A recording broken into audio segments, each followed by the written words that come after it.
So if you're ever going to use this in the background, I'm going to show you guys that if you have a larger wall and you want to build out, you can easily do it. Very simple, easy to use. We're going to spread it out so you guys can see how large it is. And I'm actually on my knees right now doing the video, but you can use this as a great background. All right, today we're going to bring a nice designed grass wall, and it comes in patterns. We're going to put it together and see what you get. So when you get it out of the box,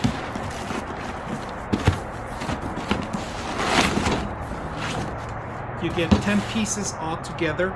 We're gonna hang them on the wall and see what we can design. So let's go ahead and start.